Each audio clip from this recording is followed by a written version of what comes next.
This is not a protest. This is an insurgency.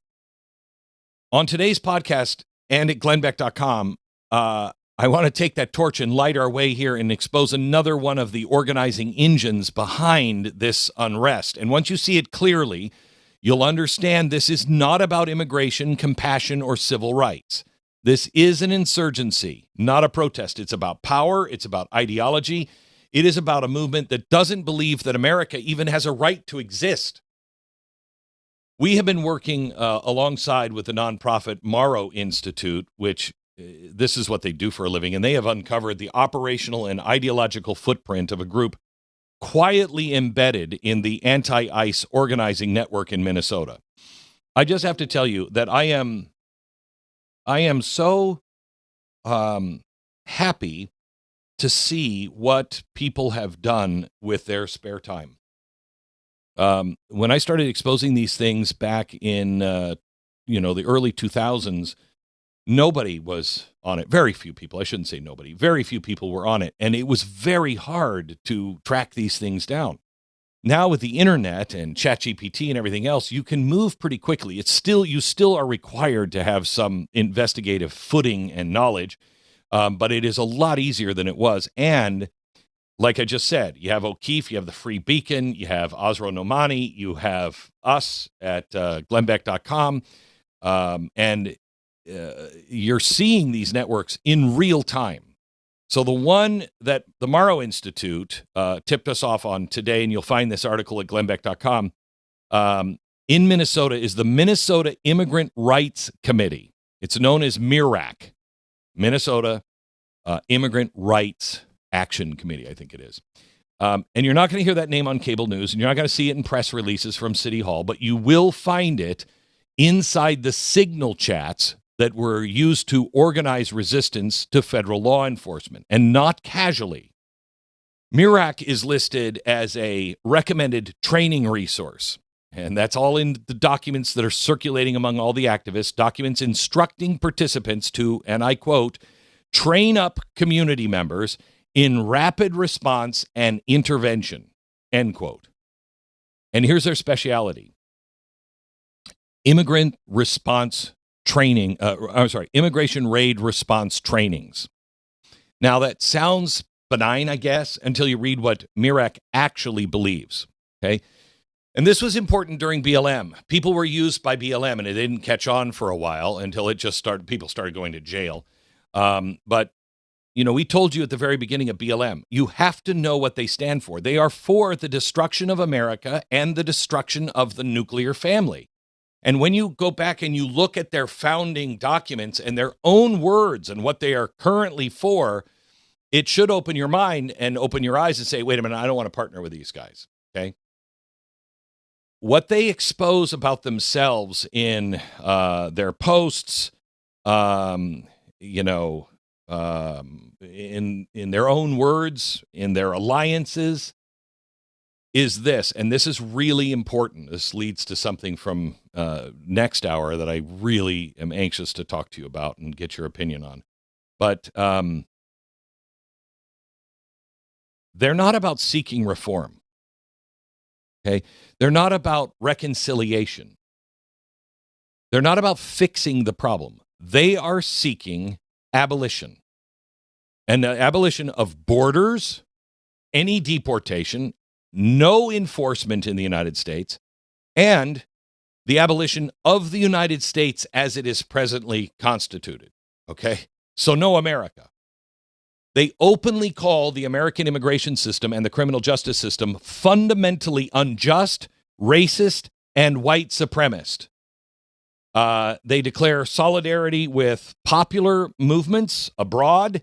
They explicitly expose U.S. action anywhere in the world. So this is not civil disobedience. This has nothing to do with what's happening in Minneapolis. Okay? None of it. This is a revolutionary ideology. And behind all the soft language is something far harder. The Mauro Institute, the researchers there, identify MIRAC as part of what they call, and we've talked about this here recently a lot, the Turtle Island Infatada. Turtle Island is what the ancient natives used to call America. Okay, this whole continent was Turtle Island. And so if you're part of Turtle Island, they're trying to take the entire continent of North America and make it into Palestine, an occupied territory.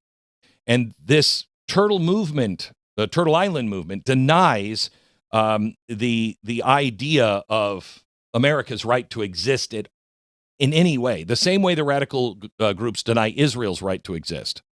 And one MIRAC post made it really, really explicit. They said, from Turtle Island to Palestine, occupation is a crime. Turtle Island, again, what they call North America, they believe it has to be liberated.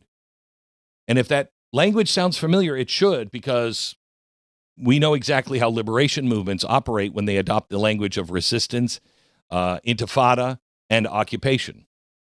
October 7th should have ended any ambiguity at all. I mean, it didn't, but it should have. But it certainly didn't with MIRAC. Their response to the October 7th massacre was not grief. There was no condemnation, not even an acknowledgement of Israeli civilians murdered in their homes. Instead, MIRAC declared solidarity with Palestine and endorsed the so-called right of return and repeated the chant on October 7th, from the river to the sea. Then they went further. In April 2024, MIRAC co-published a statement praising Iran's missile attack on Israel, calling it justified under international law and lauding Iran's support for the Palestinian existence. So you have this so far. The people in Minnesota, they say America has no right to exist.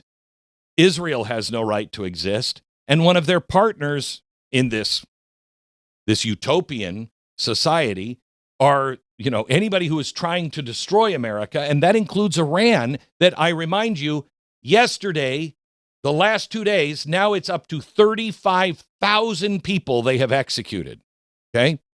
So this organization that is part of the problem, part of the crime, I believe, the insurrection in Minnesota, that is whipping people into a frenzy, they are for the Iranian government.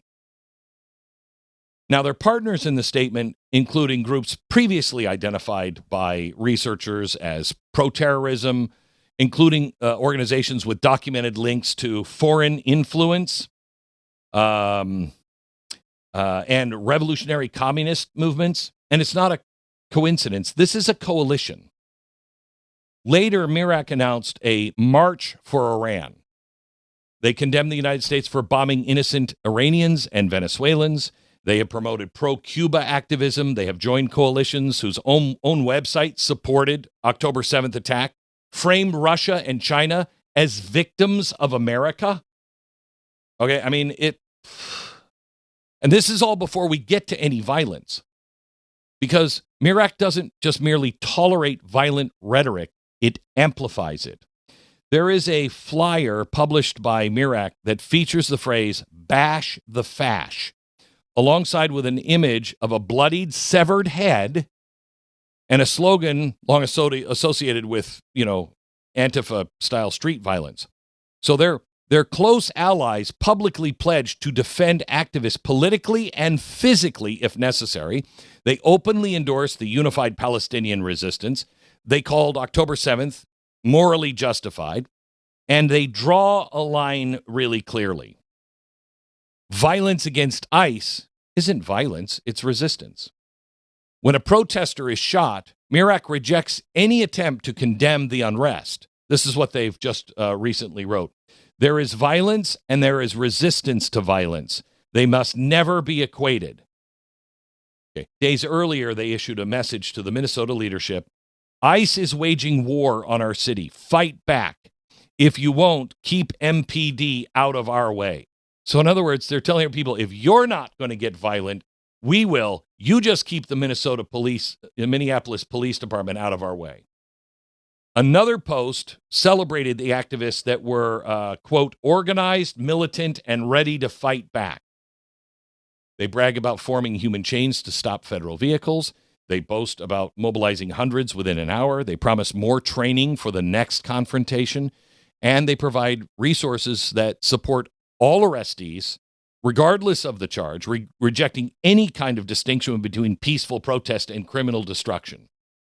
And the most, I think, chilling is this comparison. This was published on the MIRAC linked social media. ICE is equated with the Israeli military. Now, this is why it's chilling. If you understand what MIRAC partners want done to the Israeli military, you understand the implication. This is not a protest. This is pre-justification. This is rhetorical framework that transforms law enforcement into enemy occupiers and then calls killing them resistance. So here's the truth that the media is not going to say. And quite honestly, some people, on our side are not going to say. But it is really important. Please, please listen to hour number 2 of today's show, please. Because I'm going to take you places that I don't think anybody else will take you. And I mean anybody else will take you. And I think it's really important. But here's what you need to hear right now. America can debate immigration policy. We could debate that all day long. We've been debating it since almost the beginning of our country. We can argue about enforcement priorities. America can reform laws. We can condemn the police or understand the police. We can condemn protesters and we can understand protesters. But this is an organized ideological assault, and one that rejects the legitimacy of the United States itself, aligns itself with foreign adversaries, excuses terrorism, and normalizes violence as a political tool. This is not part of a civil society. What they're trying to do is seize civil society. And let me give you the missing piece, because this is where people get fooled. If you're standing in Minnesota right now and you're angry about the immigration policy, I can understand that. You're worried about overreach. I can understand that. You believe enforcement should be humane, limited, and constitutional. I'm behind that. You, if that's what you believe, are not the problem.